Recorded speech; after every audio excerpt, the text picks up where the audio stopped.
Aujourd'hui, on entend souvent parler de qui entre les USA et la Corée du Nord a le plus gros missile, ou alors du dernier épisode de Game of Thrones. Mais il se passe un truc bien plus important dans le monde, vous l'aurez compris, aujourd'hui on va parler du Congo. Et donc quand je parlerai de Congo, je parle évidemment de la République démocratique du Congo. Le Congo est le deuxième pays le plus riche au monde, et je te jure ce n'est pas une blague, mais malheureusement vu que les Congolais ne bénéficient pas de leurs propres ressources, du coup c'est le deuxième pays le plus pauvre du monde. Aujourd'hui ce qui se passe au Congo c'est complètement la folie. C'est scandaleux mais t'es pas prêt. Je dis aujourd'hui mais ça fait quand même un bon moment que ça dure. Tout ça, ça a commencé avec l'ancien roi de Belgique aka Léopold II et la conférence de Berlin. Et le concept de cette conférence est tellement dingue que j'ai été vérifié pratiquement 100 fois pour être sûr que c'est pas un fake ou une légende. C'était une conférence où il y avait une énorme carte de l'Afrique, plein de pays occidentaux, tu sais, des mecs avec des grandes moustaches et chacun choisissait une partie de l'Afrique. Chacun prenait ce qu'il voulait de ce continent dans le plus grand des calmes airs. Et évidemment sans demander quoi que ce soit aux Africains. Et à ce moment-là, t'as Léopold II qui dit, bon, personne veut le Congo, c'est bon, je le prends. Je sais pas si tu te rends compte, mais à lui tout seul, il a décidé de prendre tout le Congo. Et là, t'es en train de te dire, ah, je comprends. Et donc, le Congo appartenait à la Belgique à ce moment-là. Non! Il était roi des Belges, mais ça n'appartenait pas à la Belgique. Ça appartenait à Léopold lui-même. D'un côté, il avait son boulot de fonctionnaire de roi, et de l'autre, il avait sa petite épicerie de 2 millions de kilomètres carrés. Et c'est exactement à partir de ce moment-là que tout est parti en vrille au Congo. Il a commencé par mettre des entreprises pour prélever le caoutchouc, mais quand il avait besoin de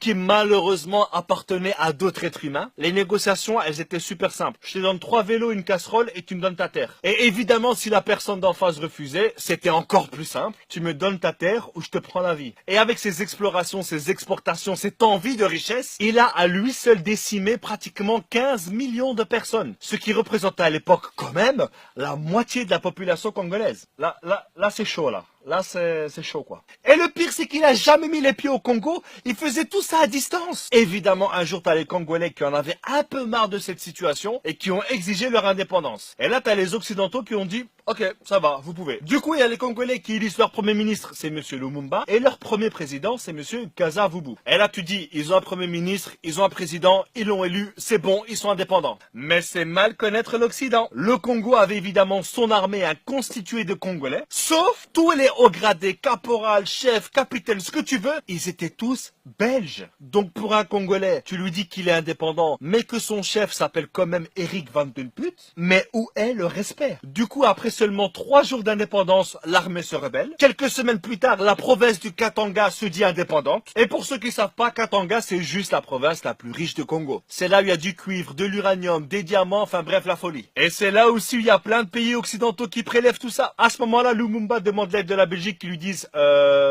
non.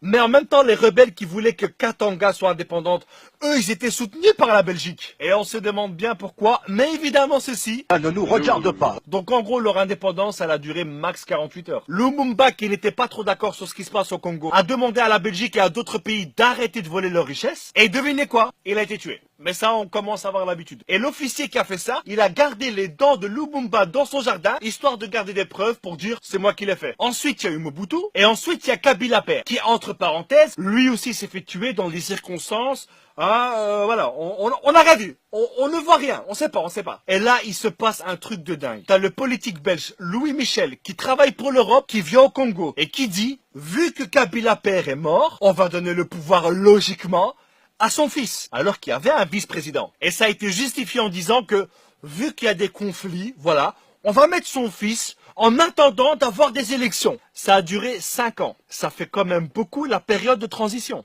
Et aujourd'hui, ça fait 16 ans qu'il est président. Et là, il est en train de vouloir changer la constitution, histoire de rester encore 2-3 siècles. Je sais pas si vous êtes au courant, mais il y a quelques années, il y avait un zoo de Congolais à Bruxelles. Et quand je te dis zoo de Congolais, je te parle pas d'animaux venant du Congo, mais bien d'un zoo humain de Congolais, où des familles belges venaient toucher les petits cheveux crépus des petites filles congolaises. Ah, comme c'est mignon! Aujourd'hui, un élément qui fout bien la merde au Congo, c'est le coltan. C'est juste un élément indispensable dans nos smartphones. Ça empêche à notre smartphone de trop chauffer et ça lui empêche d'effacer toutes nos données lorsqu'il s'éteint. Tu comprends maintenant à quel point ce truc est super important. Et pourquoi c'est aussi grave? Eh bien tout simplement parce que ce sont des femmes enceintes, des enfants, des hommes qui sont payés 2 € par jour pour extraire ce précieux minerai. Et il y a des millions de personnes qui meurent à cause de ça. Et tous les fabricants de smartphones, d'ordinateurs, de tablettes utilisent le coltan congolais. Et ce coltan qui pourrait faire vivre tout le Congo est sorti illégalement vers le Rwanda qui le réenterre pour qu'ils puissent dire on est les premiers producteurs de coltan au monde.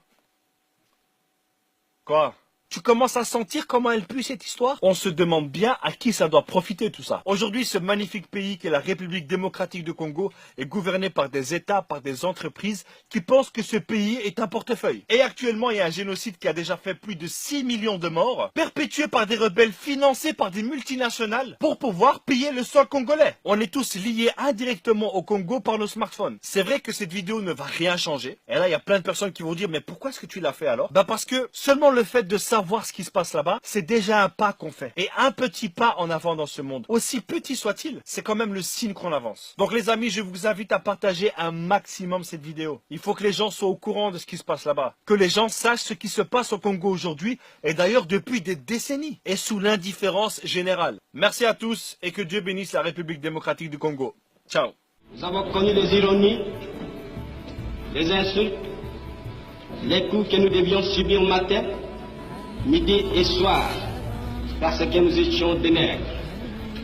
Nous avons connu que la loi n'était jamais la même, selon qu'il s'agissait d'un blanc ou d'un noir. Qui oubliera les fusillades, les cachons furent brutalement jetés, ceux qui ne voulaient plus se soumettre au régime d'injustice, d'oppression et d'exploitation.